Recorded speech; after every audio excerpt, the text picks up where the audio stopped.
Hello and welcome to the Inner Knowing podcast with Erin Rogers. I am Erin Rogers, and we are going to talk about your dreams, the energy of dreams, being in flow, and what it takes to really create that which you are called towards. A lot of us are out here, working, creating income, but there is a differentiation between that and going after the dream, the part of you that has that calling, the knowing. And some of the things I've been noticing in client conversations, some group classes I've been teaching, there have been some commonalities. So I want to talk about those today. Maybe they're coming up for you. And the first one is, if you've ever read the book The War of Art, he talks a lot about that your greatest calling, your highest purpose, is where you'll often have the most resistance. And I know for me, that can be really true, where it's like, that's the thing I want the most. And I will do the funkiest things, probably because in the pursuance of that calling, that dream, that purpose, I'm going to be faced with a lot of my own pieces, my own shadow, my own limiting beliefs. And that's what I believe is part of the resistance is, that what you have to face along the way of the path can sometimes feel challenging. And we don't necessarily, from an ease and flow, want to necessarily face that. There's also the part of you that, and I've found this in other iterations of my life, when you go after the dream, sometimes the best part of the dream was it existed, not that you had it. And so allowing yourself to transform from living in the hope, potentiality, the possibility of the dream into the reality and finding satisfaction in the doing instead of the hoping, which can be a big transformation. I love this line here about, desire is evidence that there's destiny, there's a calling, there's something that you're being pulled towards, and resistance is the evidence of its importance.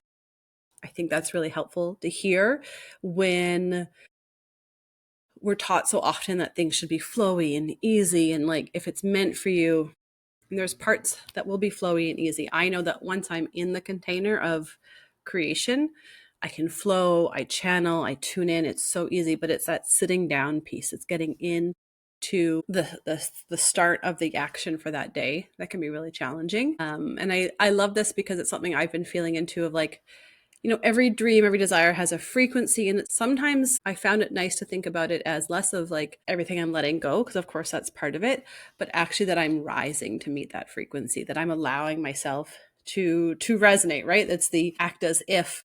But sometimes when we have limiting beliefs, that can be challenging, but it's like you're rising to it. You're letting those pieces fall away, those old beliefs, blocks, patterns of behavior fall away so that you can resonate with your dream. And so as you move towards it, the bit of like resonance and then resistance is that contraction and expansion towards that dream. And I had a friend remind me this morning, my friend Laura, to be like, that's actually part of the signal. If you didn't feel any of those resistance, hesitation, nervousness, it probably meant it wasn't quite as meaningful as what it is that you're creating. So you're moving towards what resonates and who you're becoming. And sometimes in that in between, there's some discomfort of holding both realities at the same time. But it's to remember that your desire isn't random, and that usually you'll see those intuitive signals along the way that you're going down the right path. It'll feel good in your body, but there'll be a resistance in terms of maybe an ego or a pattern. But like there is a feeling of intuitive alignment, and then there's a discomfort of change, maybe is a better way of saying it, and like to allow yourself to be okay that there is both. There's energetic resonance with your dream. Resistance is a positive signal, and the more aligned the calling is, soul aligned, I should say, perhaps more resistance will arise. That's what the author of The Art of War, The War of Art, I believe, Pressfield, Steven Pressfield. And what I really liked about him saying that specifically is I think he was 52 when he finally was able to like put work out into the world. I was just listening to him on a podcast yesterday. I believe he's 82 now. So it's also evidence that you're not too old. It's not too far gone. That you could be trying and circling the drain, and and maybe at 52 or 60 or whenever it arises is the perfect time for you then to go out in the world with that dream. And one of the pieces of going after a dream, a calling, a purpose that I have found and what came up in my session this weekend was shifting from convincing yourself every day that it's even possible, that you should do it, that you're worthy, that you're capable, and instead shift to belief stacking. So the way I was describing it this weekend was when I was looking at the energetics of this, Spirit was talking to me. And then Spirit was like, you too. I was like, okay, good. Okay.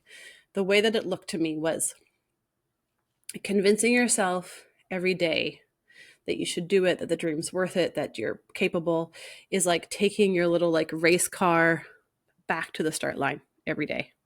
And so you've got to start from the very beginning every day and work your way up.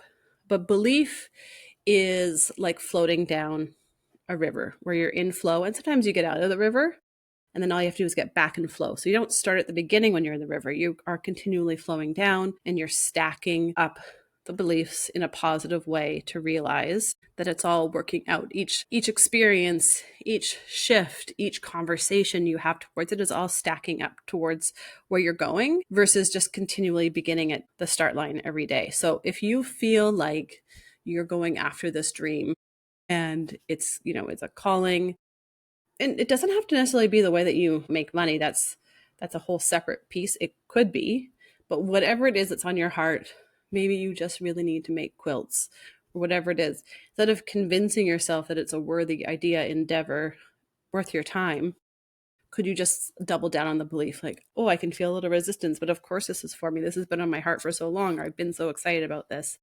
And so allowing yourself to move from convincing to believing. Believing, oh, I don't think that's a word, but because convincing is like effortful. It means you have to will yourself to begin. You have to like work up all this energy to just like start it.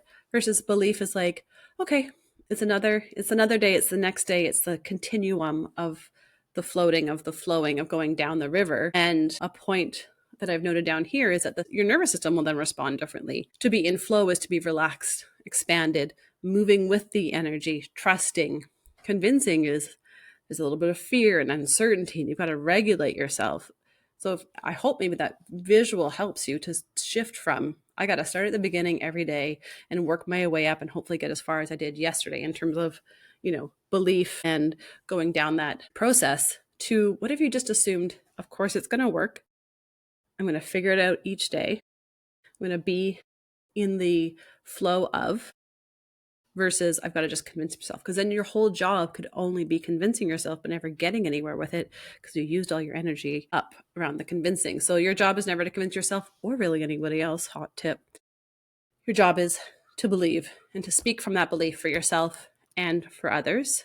Convincing is a negotiation. Will I, won't I? Belief is a knowing. And so the invitation is, can you drop so deeply into your knowing that you can allow the convincing to fall away? That doesn't mean there won't be days of doubt.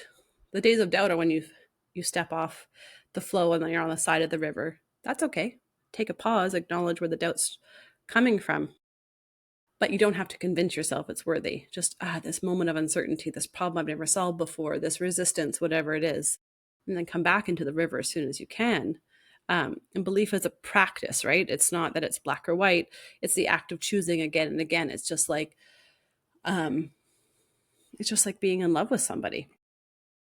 You love them ideally every day, but you might not always like them. But to be in love, to be in relationship, is the act of choosing that relationship again and again. And like any relationship, whether it's intuition, your business, a person, it's the act of choosing and then trusting what you've chosen so that you know where you're going, what you're becoming. But you don't have to necessarily know the exact outcome, but you know the direction, you know the flow. So I feel like that's a really beautiful piece to take away if you have been in the loop of convincing versus belief. Especially, I've just had my birthday, so there's always a reflection of what I've done and where I'm going. The new year is coming, the Chinese New Year is coming, and then it's the astrological New Year. So there's a bunch of mini beginnings, and one of those might be the major beginning for you and your belief and your practice and your spirituality. But in the moment of reflection, we can sometimes notice where we have been convincing ourselves versus believing, and the convincing might be slowing yourself down. I am for all of those benchmarks going to be creating a bit of a year in review. I'll be putting that link out near the end of December if you want to join me for any of those opportunities to reflect in community and create forward motion together. I hope you have a really beautiful day, and thank you so much for being here.